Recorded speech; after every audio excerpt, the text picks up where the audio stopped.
మన ప్రభు అయిన యేసుక్రీస్తు యొక్క అతి శ్రేష్టమైన నామంలో సినాయి పర్వత ఉదయకాల ప్రార్థనలు జాయిన్ అయిన మీ అందరికీ కూడా సమాధానం కలుగును గాక. ఆమేన్. డ్యూటార్నమీ ద్వితీయోపదేశ కాండము 4వ అధ్యాయము 31వ వచనాన్ని చదవండి.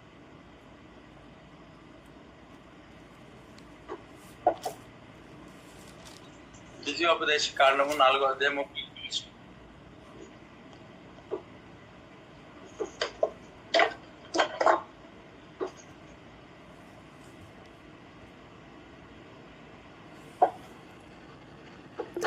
ఈ సంగతులన్నీ నీకు సంభవించిన తరువాత నీకు బాధ కలుగునప్పుడు అంత్యదినంలో నీవు నీ దేవుడైన యెహోవా వైపు తిరిగి ఆయన మాట వినిన ఎడల నీ దేవుడైన యెహోవా కనికరం గల దేవుడు గనుక నిన్ను చెయ్యి విడువడు, నిన్ను నాశనము చేయడు, తాను నీ పితరులతో ప్రమాణము చేసిన నిబంధనను మర్చిపోడు. దేవునికి స్తోత్రం. నీ దేవుడైన యెహోవా కనికరం గల దేవుడు కనుక నీ చెయ్యి విడువడు,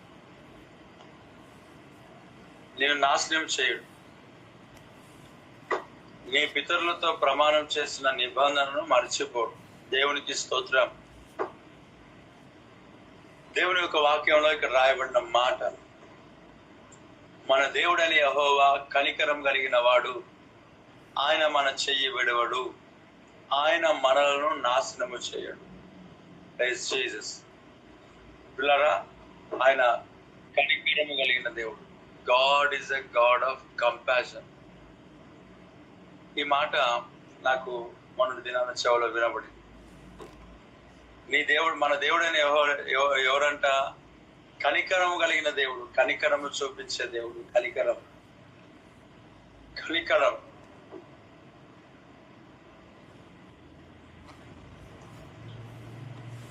చాలా మందికి ఈ రోజులలో కనికరం అనేది కనపడతలేదు. ఎన్నో మర్డర్స్ అవుతున్నాయి, ఎంతో మంది చచ్చిపోతున్నారు, ఎంతో మంది తిండి లేకున్నా. కనికర పడకనా మనుషుల పైన కనికరం లేకనే కదా. నిజంగా చిన్న చిన్న తప్పిదాలను బట్టి మనస్పర్ధాలు వచ్చిన తర్వాత, గొడవలు సమస్యలు ఇవన్నీ చెలరేగిన తర్వాత మనం అవతల వ్యక్తి పైన కనికర పడకపోతే అది చాలా ముదిరిపోతాం. ఇప్పుడు యేసు ప్రభు యొక్క వాక్యంలో చెప్తా ఉన్న మాట, నీ దేవుడైన యెహోవా కనికరం కలిగిన దేవుడు. లోకంలో ఎవరెవరు ఉన్నారు వాళ్ళందరూ కనికరం కలిగిన వారు కాదు, కానీ నీ దేవుడైన యెహోవా కనికరం కలిగిన దేవుడు కనుక నిన్ను చెయ్యి విడవడు, నిన్ను నాశనము చెయ్యడు. స్తోత్రం కలుగును గాక. ఆయన కనికరం కలిగిన వాడు గనుకనే నీ చెయ్యి విడవడు. ఆయన కనికరం కలిగిన వాడు గనుకనే నీ చేతిని విడిచిపెట్టే దేవుడు కాదు.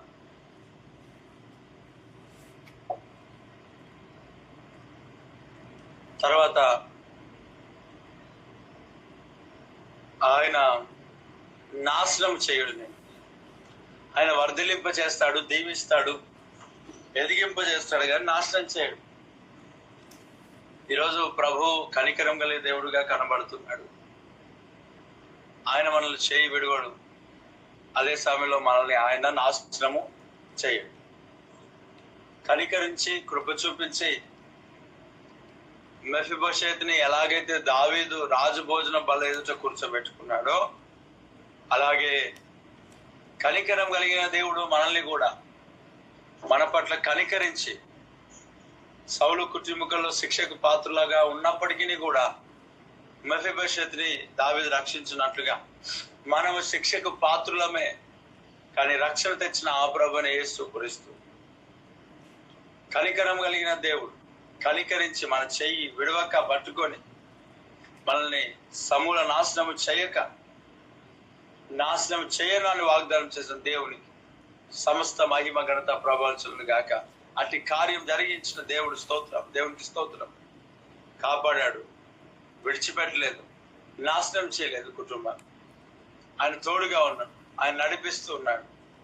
ఆయన చేతిని విడిచిపెట్టే దేవుడు కాదు, ఎందుకంటే ఆయన కనికరం కలిగిన దేవుడు. ఆయన నాశనం చేయడానికి వాక్యం సెలవిస్తుంది కనుక ఈరోజు ఈ మాటలు మన జీవితంలో ఆశీర్వకరంగా మార్చబడును గాక. ఆమేన్, ఆమేన్, ఆమేన్. ప్రభువా, ప్రతి మాట మా హృదయాల్లో ఫలభరితంగా మార్చమని ముందున్న సమయాన్ని మీ చేతికి అప్పగిస్తూ స్తుతిస్తూ యేసు నామములో అడుగుచున్నాను తండ్రి. ఆమేన్, ఆమేన్.